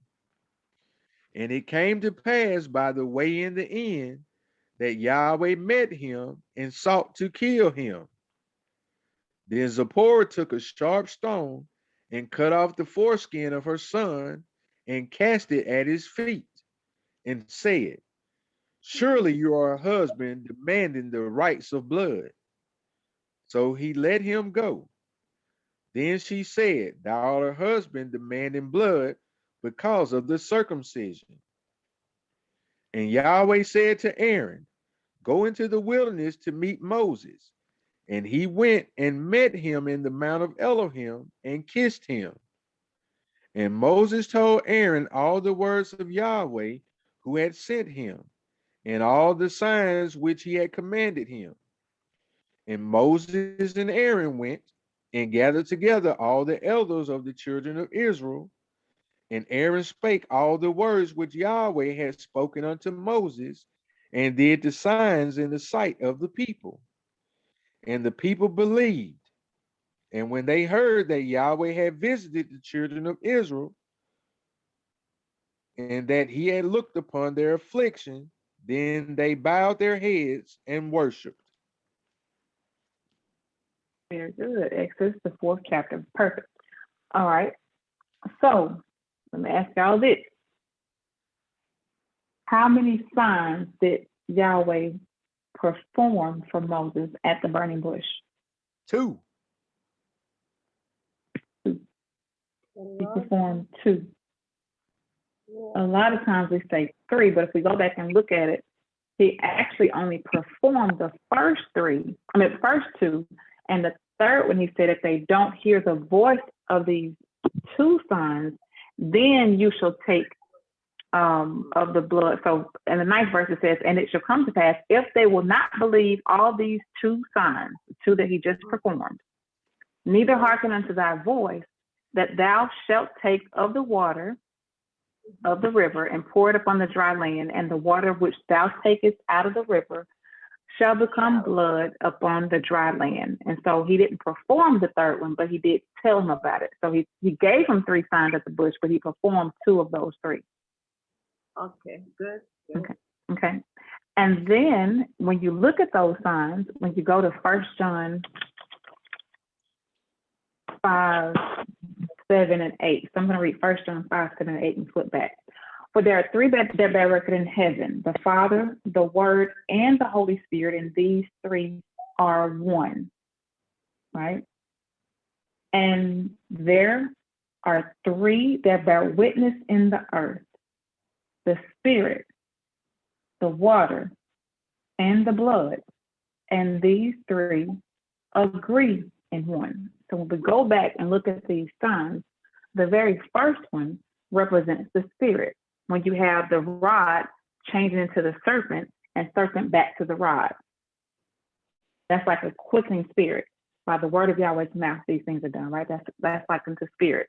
And then his hand in his bosom and it's leprosy, put it back in his bosom again, it's his whole flesh. That's like the washing of regeneration by the word. That's your water. And then of course, taking the water and turning it into blood. So you have the spirit, the water, and the blood. Those are the signs that Yahweh gave to prove or to testify his son. The same thing here, Yahweh's given Moses these signs to testify that he really did send Moses, or he really did appear unto Moses. And so it's the same thing. So next question. Who were these signs initially given to Moses for him to perform these signs for? The elders of Israel. Right, the elders of Israel. He was supposed to take these signs to prove to them that Yahweh really did send him to bring up out of Egypt. And then he also told him after that, he told him to go to Pharaoh and perform the signs as well. All right, cool. Did Moses' wife go down into Egypt? Did his wife and sons go down to Egypt with him? No, she didn't. Right. So sometimes it could be a little tricky and kind of look like it. So when we look at how Exodus, the 4th chapter, was written, it looks like it's a little out of place, but it's really not. It's kind of catching you up to speed with things.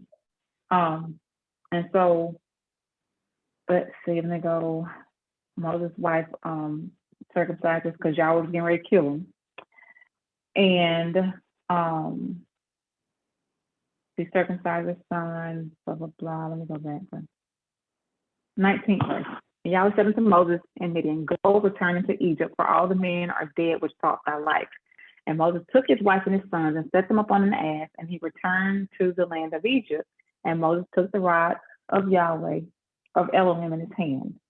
And Yahweh said unto Moses, when thou goest to Egypt, to return to Egypt, see that thou do all these signs and wonders before Pharaoh, which I have put in thine hand, but I will harden his heart, that he shall not let the people go. And thou shalt say unto Pharaoh, this, that, and the third, Israel is my firstborn, I'm going to kill your firstborn. In the 24th verse, it says, and it came to pass by the way in the end that Yahweh met him and sought to kill him. Then Zipporah took a sharp stone and cut off the foreskin of her son and cast it at his feet and said, surely thou art a husband of man of blood. So he let them go. And Yahweh said to Aaron, this is the part that I was talking about a minute ago. This also proves that he was already down in Egypt speaking to Aaron, because now he told Moses, come to Egypt.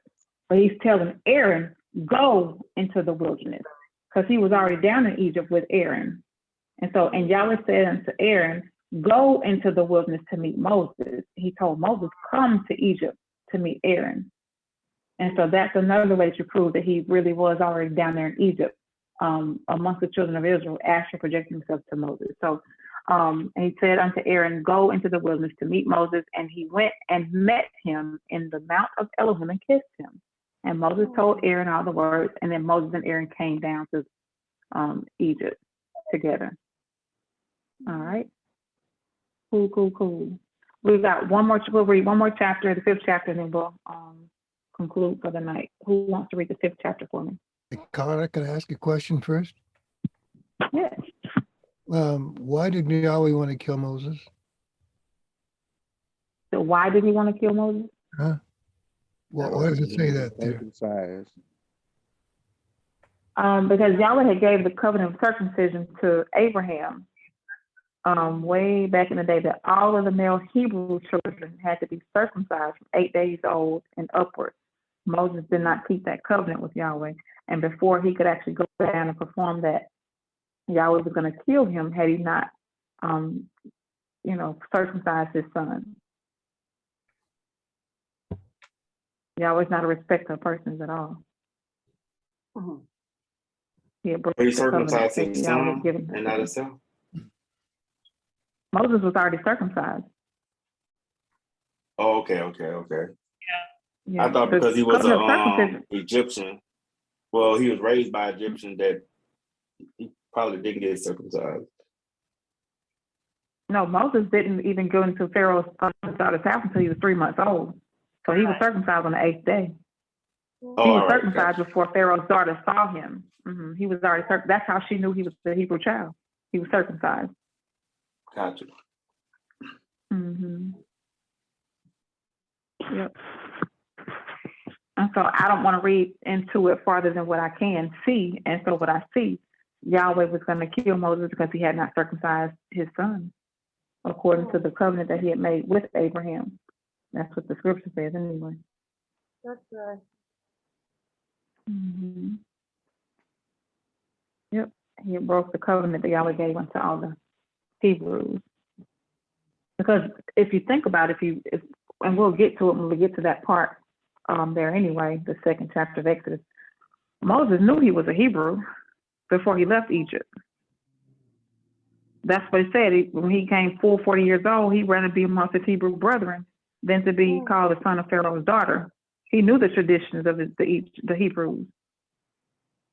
He longed to be with his Hebrew brethren, but because he had to kill that Egyptian, he had to flee to the land of Midian. And he did not keep the covenant that Yahweh had given them to keep.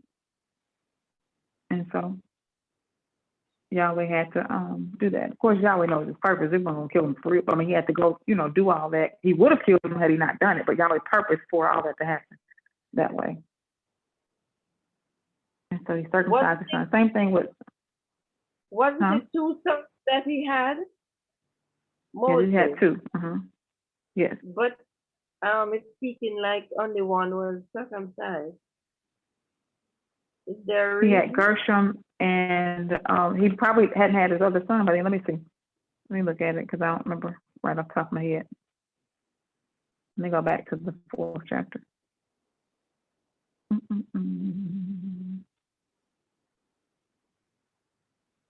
4 and 14. Nope. You only had that one son at the time. No, it says wife and son.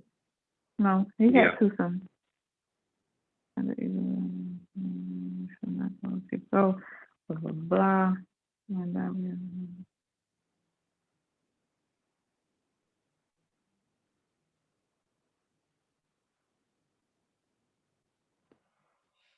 Oh, I have no clue. I would assume, I don't like to assume, but I'm pretty sure they had to circumcise both of them. Or maybe he circumcised one and hadn't circumcised the other one or something. But he definitely had to circumcise his sons before they can go down to Egypt. Same thing with Abraham.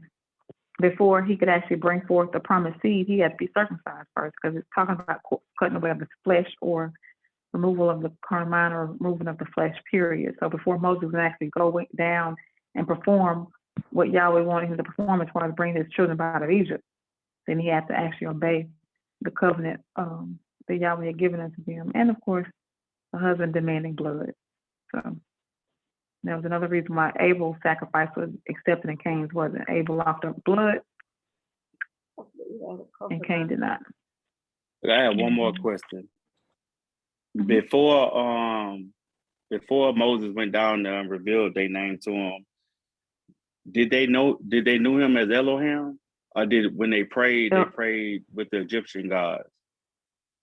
I mean, to the Egyptian gods. El Shaddai. Exodus 6 chapters, we'll read that. Exodus 6 chapters. Then Yahweh said unto Moses, now shalt thou see what I will do to Pharaoh, for with a strong hand shall he let them go, and with a strong hand shall he drive them out of his land. And Elohim spake unto Moses and said unto him, I am Yahweh, and I appeared unto Abraham, unto Isaac, and unto Jacob as El Shaddai, but by my name Yahweh was I not known to them. So they knew him as El Shaddai. So Abraham, that was passed Isaac, down. even Jacob. Yeah. Yeah, so that was passed down through their generation as El Shaddai. Right. So that's why he told Moses in the 3rd chapter, you tell them, I'm the Elohim of your father, the Elohim of Abraham, Isaac, and Jacob, because they knew about El Shaddai that Abraham, Isaac, and Jacob worshiped. Jacob was their father. I just thought Abraham, Jacob, and Isaac knew about him, but his people knew about him as well. So if you follow the story, Jacob and the other 69 souls migrated down into Egypt, and Jacob told them, Elohim shall surely visit you, and when he does, bring my bones up out of Egypt. So they knew that Yahweh, this was before they were even in bondage to Pharaoh. So they knew about Yahweh, they just didn't know him by his name. They called him El Shaddai. So he said, El Shaddai will surely visit you. So when he does, bring my bones up out of here. So yeah, they did know about Yahweh, but just not by his name. And that's why he told Moses, because otherwise Moses wouldn't have known who Yahweh was talking about either. He said, I'm the Elohim of your father, the Elohim of Abraham, Isaac, and Jacob. Okay, Moses had to have known something about their Elohim for him to even introduce himself that way. You know what I mean? I got you. So yeah, that's a good question though. All right, 5th chapter. Let's read that one and we'll be done for the night. Who wants to read the 5th chapter for me? I'll read it. Okay, thank you.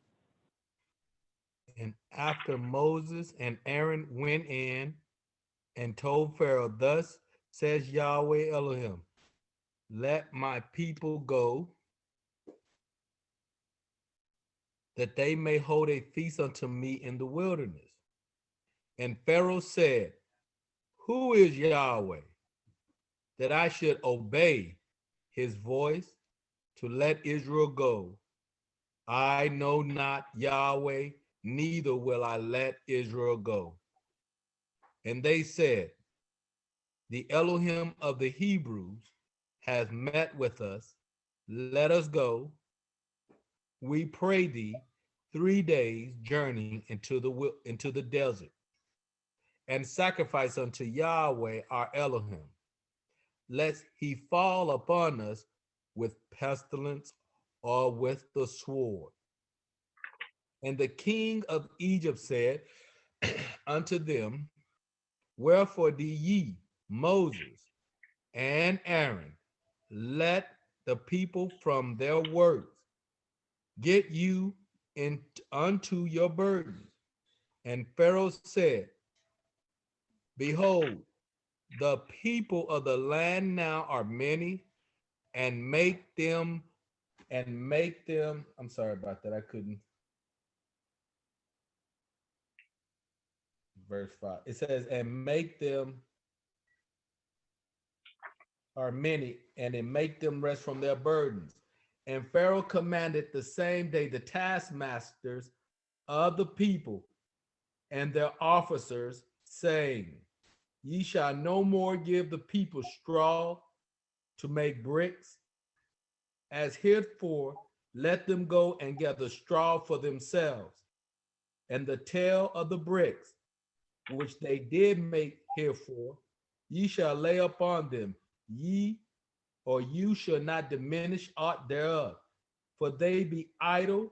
Therefore they cry, saying, let us go and sacrifice to our Eloah.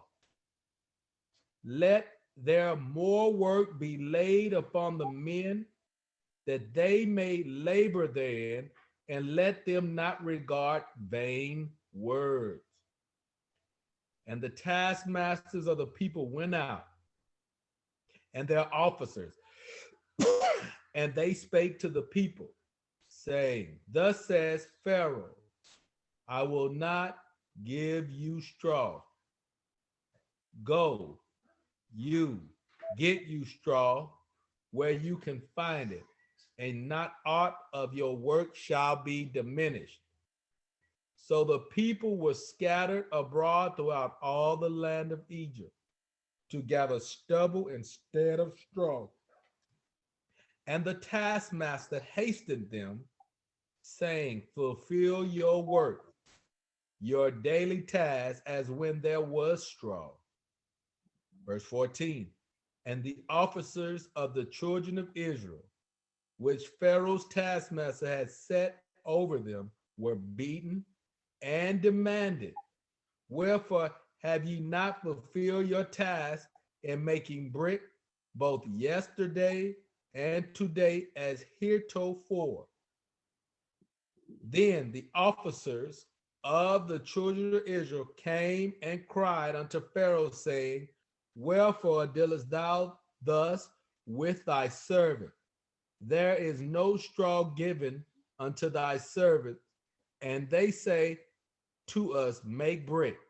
And behold, thy servants are beaten. But the fault is in thy own people. But he said, you are idle. You are idle. Therefore, you say, let us go and do sacrifice to Yahweh. Go therefore now and work, for there shall no straw be given you, yet shall ye deliver the tale of bricks. Verse 19. And the officers of the children of Israel did see that they were in an evil case, after it was said, ye shall not diminish aught from your bricks of your daily task. And they met Moses and Aaron, who stood in the way as they came forth from Pharaoh. And they said unto them, Yahweh look upon you and judge. Because you have made our Savior to be abhorred in the eyes of Pharaoh, in the eyes of his servants, to put the sword in their hand to slay us. And Moses returned unto Yahweh and said, Yahweh, wherefore hast thou so evil entreated this people? Why is it that thou hast sent me? For since I came to Pharaoh to speak in thy name, he has done evil to this people, neither hast thou delivered thy people at all. I just read Exodus chapter 5, 1 through 23. Very good. Thank you. Thank you. All right. Let's see. Okay, so let's go back. So when Moses and Aaron brought the name of Yahweh to Pharaoh, he said, I don't know Yahweh, and neither will I let them go. Did you ever stop and think that at that time, before Moses came down there, nobody had heard the name of Yahweh? So it wasn't something that was just so, oh, wow, he disrespectful. Nobody, the children of Israel didn't even know Yahweh's name was Yahweh. But the difference is when it was given to the sons of Yahweh, they believed that that was his name. And then Pharaoh and his people, Pharaoh didn't believe. It's the same thing that happens now. You have the sons of Yahweh like, oh, wow, that makes sense. I accept that that's the name Yahweh. Then you have sons, you can prove it to them, they still won't accept it. So I thought that was very interesting. Let me ask you this. When Pharaoh thought that the people were more mightier than he was, what did he do to offset that, or as a response to the people being more mightier? What was the first thing he did? Put Hurt them harder. them. Huh? He put taskmasters over. He put taskmasters over them. And what was the big burden? Was it? Huh? He What put was the what? It was he put Hebrews taskmasters over them. Well, no, the taskmasters were Egyptians. The officers were Hebrews. But what did they have to do? Like, what was the big burden that they gave them? The scroll. Right, they took away the straw. So they had to find their own to make whatever they was making brick. I'm guessing. Yeah. Because they were building the treasure cities for Pharaoh, and so they were having to build these. They were master builders. The Israel were master builders, and they were building the treasure cities for Pharaoh. But they were having to make their own brick and find their own straw to make the brick instead of being given straw daily to make the brick. They had to go find their own straw. Because if you were idle, you got too much time in your hand to be talking about some Yahweh. I don't know Yahweh, needs to let them go. And it's the same thing that happens now. Same thing happens now. Every time you try to learn something about Yahweh, whatever, you're going to have the taskmasters come and try to put more work on you. But dog, I just ain't got time right now. This one broke down, or I got to do this for work. They didn't call me over here. I'm that's tired. right. That's so true. It don't even be work sometimes. It just be distractions. Yep. True. Every True. time. Pharaoh gonna put them taskmasters on you. Okay, go get your own straw and make it break down. Yep. You too idle. You talking about going serving Yahweh. I don't know Yahweh. I ain't gonna let them go. That's the so same right. thing. You take the same track. Yep. So we have to keep that in mind, though. When it does happen, we got to fight through that. I'm talking about me too now, because I get so bogged down with work and just consumed with it, and then sometimes I just say screw work. I'm fixing to do what I need to do, and every time I do it, Yahweh makes everything just fall in place. It'd be such a wonderful day. All my work get done in time. I mean, it's just amazing how he does it every time. And so I get mad at myself when I get distracted like that and get consumed and keep on putting it off. Like, okay, well, I ain't even I'm not even in a mental place right now that you can study. I'm not even gonna retain it, so I might as well not even do it. Who told you that? You ain't retaining nothing anyways. Y'all were revealing to you. You better go on and do it anyway. is what Yahweh be telling me. But it's amazing to go through this and read this and kind of see where you are in the, see how this stuff kind of goes along, which we deal with on a daily basis too. That's so. And so that was gonna be the next question. Go ahead. I'm sorry. Now we're saying that is so true, because I used to be freer to do studies and follow almost every class, and I've had a new project to do, and it consumes my time, my energy. This morning when I woke up, I was so confused. I was thinking about this, how to do this, and I was there just wondering, how am I gonna get out of the bed with all this confusion? And someone just sent me a lecture. The person who spoke, like one would do 5 minutes, 2 minutes, but the thing was so profound. By the time I finished, I was open the book.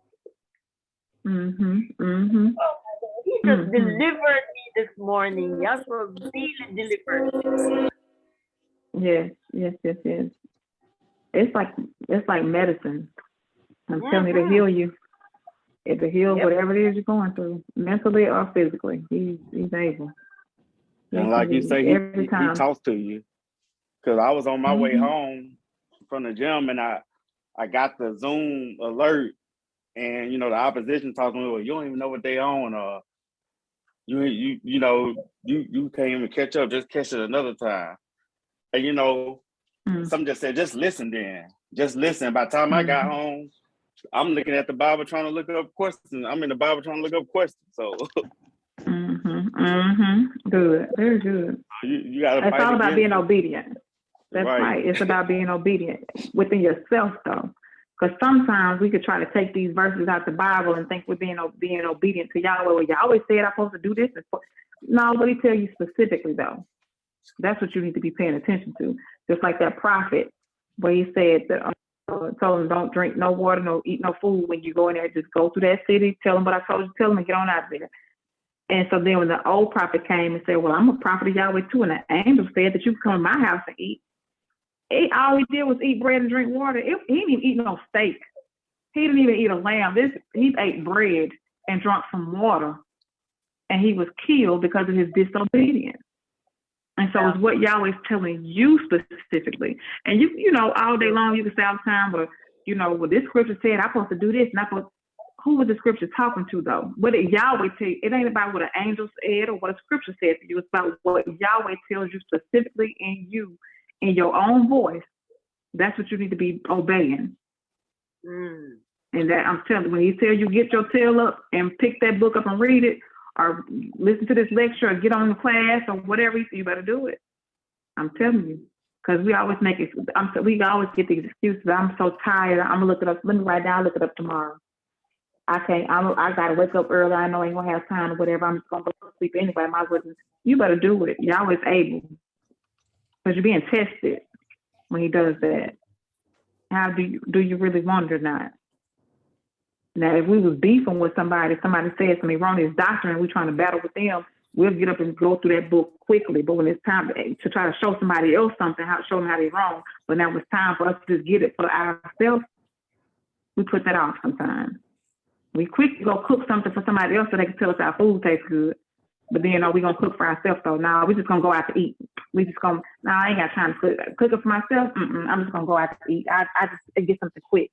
It's going to be unhealthy, but I get something quick. But when it's time to cook for somebody else, we want to take our time, put our foot in it, look at them while they're tasting, make sure their eyes roll back in their head, make sure it tastes good to them.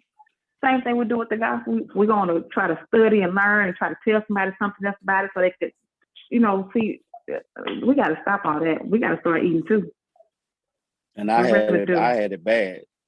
And then, but then he'll embarrass you too, because if you're trying to tell it and you ain't got a full knowledge of it, when they go to challenge you, but what scripture that was in?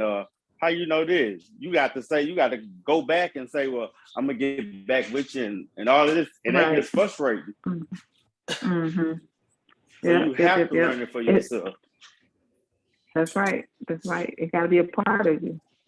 Because what good is it gonna do you giving to somebody else and you ain't got no water left when it's time when it get dry? You know what I Right. mean? I guess I had to learn that too.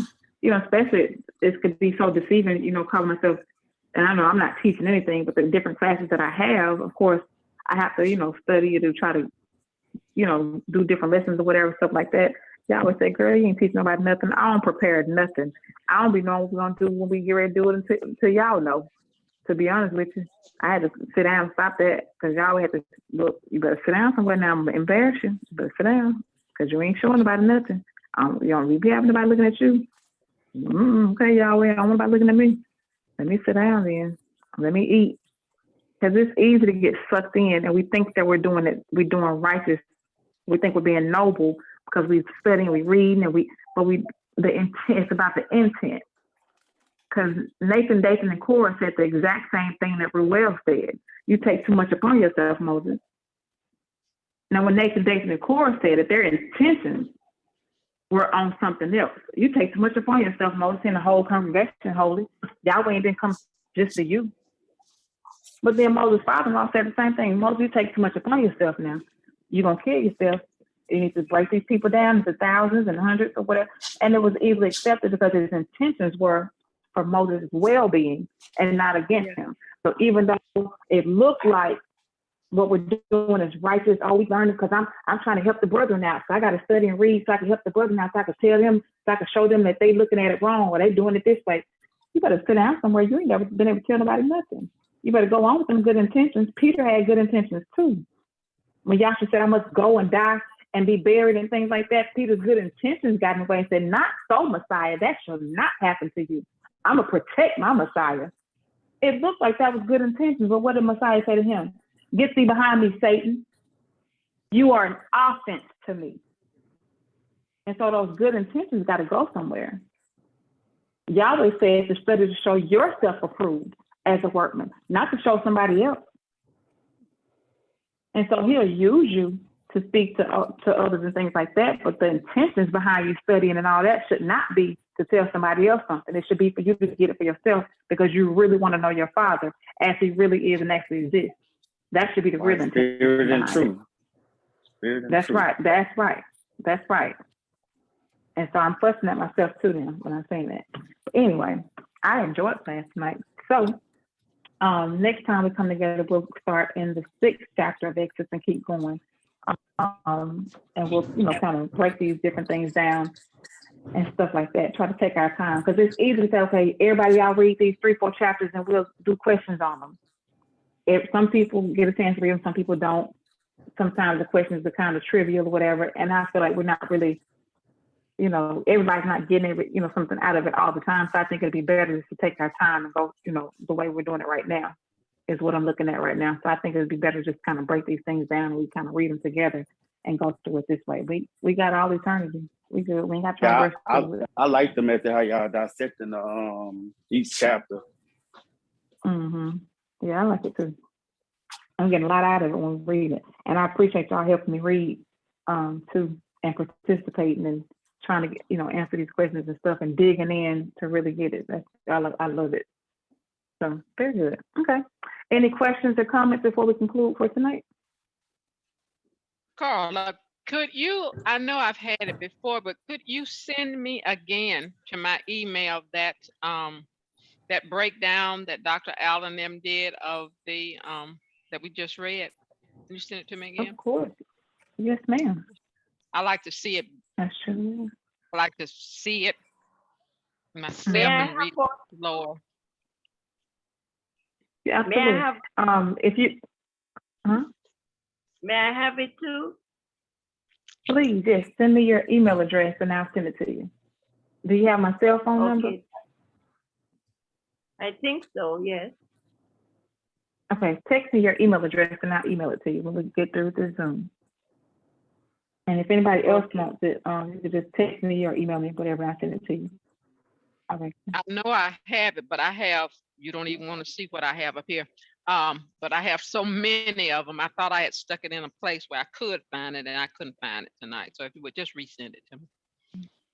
Okay, sure will. There is a There's a question that I have with Carla, but I think we'll better leave it for another night. It's going to take us too Okay. long. Okay, or you can It text has it to been me. on my mind for years. There's something, you know, it's in the scriptures and it's on one of the charts, but another time we try to peruse it. Okay, that works. All right, and I believe Friday, and maybe this Friday or next Friday, I'll get with the kids. We're gonna start the youth classes back up again. And as it was said in class yesterday, they are inviting some of the adults on if they want to. But to be honest with you, we're gonna be doing the same thing with them that we're doing with you guys, going chapter by chapter too. So if you happen to miss one of the Monday classes, you can catch it the next Friday and get the same thing. So hopefully we'll be on the same page with the youth as well. They may pass y'all a little bit because we're not going through Moses' 3 trips, so they may pass y'all on the chapters, but we'll be going through the same things moving forward. So just so you guys know. All right. Any other questions or comments? Well, I thoroughly enjoyed you guys. And conclude with the doxology and let y'all go for the night. And I will see y'all not this Monday coming up, but the following Monday. We'll get back started with the 6th chapter of Exodus. All right. The doxology is taken from the last 2 verses of the book of Jude. Now unto him that is able to keep you from falling and to present you faultless before the presence of his glory with exceeding joy. To the only wise Elohim, our Savior, through Yahshua the Messiah, our Sovereign, belong glory and majesty, dominion and power, both now and ever. Let us all say hallelujah. Hallelujah. Hallelujah. Good Amen. night. All right. Good night, y'all. Night. Good night. Good class. Very good class. I enjoyed it. Good night. Good night.